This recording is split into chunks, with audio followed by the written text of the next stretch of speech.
Uh, so I guess with more the other news that I guess the I guess the other one is of course is the uh what we've heard from the footage that came out of Avengers Age of Ultron. Um,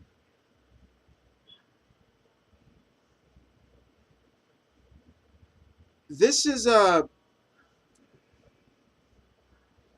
the question probably a lot of people are asking is like which one do you want you gonna you are you looking you gonna see I'm looking forward to all of them guys.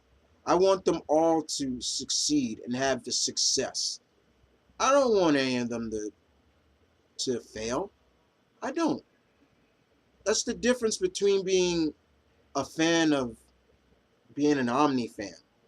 You know, you don't want them to fail. I mean, but then of course, yeah, you could be a DC fanboy, but then you have respect for Marvel. You could be a Marvel fanboy and have respect for DC. I have plenty of friends like that. But for me, I never choose sides. I'm not Marvel fanboy or DC fanboy. But hearing the news of what came out of with the footage that everybody say they, people at the Comic Con saw, in terms of it started out with Age of Ultron. It starts out kind of carefree and happy-go-lucky, and then it just takes this darker turn, and it's like, oh shit, like whoa, okay. And with all honesty, I've been a very advocate about saying dark don't work for everybody. Darkness works for Ultron. This is a character you don't, pardon my language, fuck around with. You don't fuck with. He is an artificial intelligence that is fucking serious, and you need to showcase that. And that's what everybody's been saying with that footage, that they showcase that Ultron is not to be fucked with. They say the scene they say play out is at Avengers Tower. There's a contest going on with everybody trying to lift Mjolnir. Everybody takes a turn, and Cap comes up and he moves it. It actually starts to move. So it's almost in a sense saying that, yeah, Cap is worthy. And Thor gets a little concerned about that. He's watching and he's they say he's looking like really concerned, but then it's like a sigh of relief when Cap can't lift it, and it's like, you know, um, but that's very interesting. And then it just goes from Ultron, and then it just goes from darker to gritty, dark, and then of course showcasing that Cap's shield is broken, and Tony is just standing over his fallen comrades, and they're either soon dead or we don't know what. That is freaking. I need to see that. I want to see that footage. Like I want to. I wish I was. Damn. I wish I was there to see that. Now that just gives me like, okay, this is going to be utter freaking insane. Where they might go a different route with Ultron in terms of how they played off Loki. And that's what I think a lot of people want. They want Ultron. I mean, I'll admit it, guys. So far as all the Marvel cinematic villains go, they have not really kind of lived up in a sense. Malekith, nope. Uh, Ironmonger, Red Skull, Whiplash, you know, the False Mandarin, yeah, you know,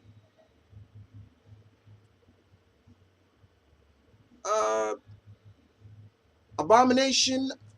I think could be done more. I've said it before. I think they could do more with him. I didn't mind that version of Abomination. Uh,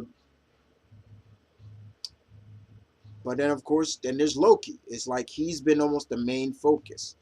So if Ultron can come and take that crown away from Loki as the true badass villain of the cinematic universe, I'm all for it.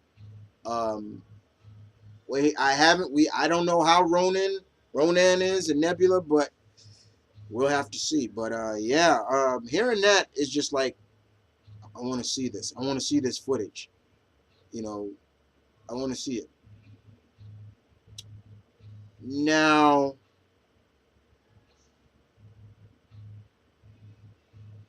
hearing the fact of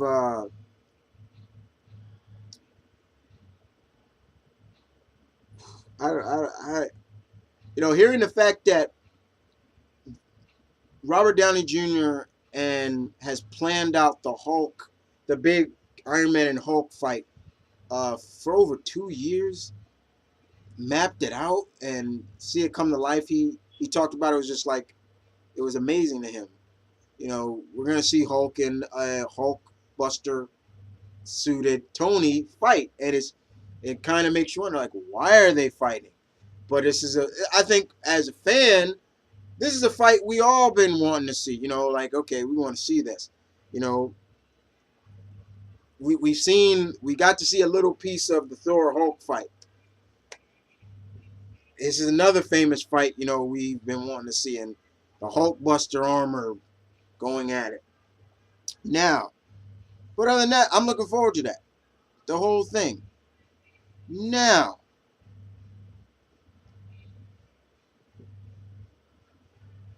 Cap's shield being broke, destroyed, and then cracked. It's shattered. OMG.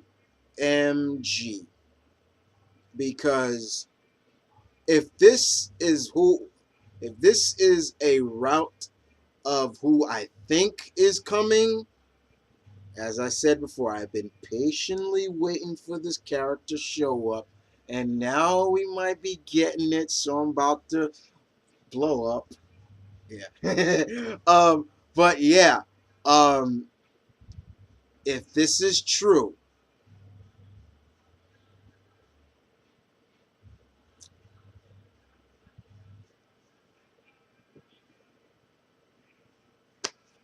then we might be seeing a certain character from a fictional African country, and he's a king.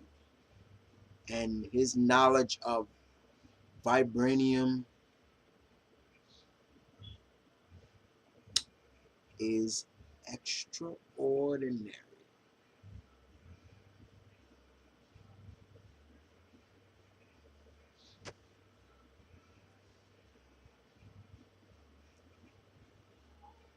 And if that is true, then Kevin Feige and the rest of the people behind Marvel Studios, I applaud you.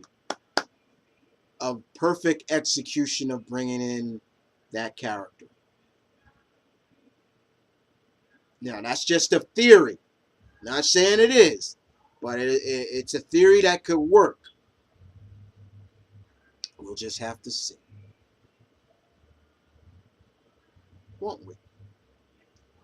But yeah, I think that footage is cool, and the fact that Josh Brolin came out and held the Infinity Gauntlet in his hand. It's like, all right.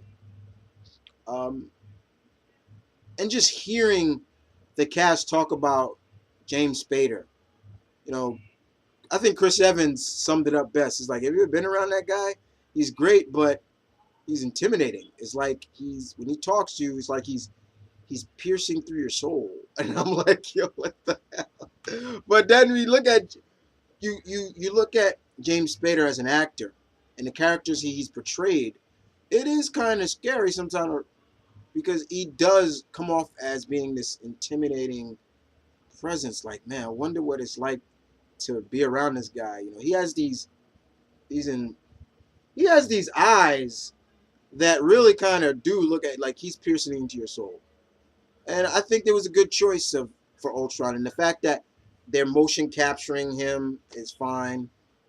Of Ultron and his voice is gonna presence, and him talking about you are not worthy, you are killers and things. I'm like, Ultron's got his own plans, so I'm looking forward to this. It's good to be. I wouldn't change being a geek for the world because it's who I am, and I always look forward to what comes out of San Diego Comic Con. Very much, very much I do. So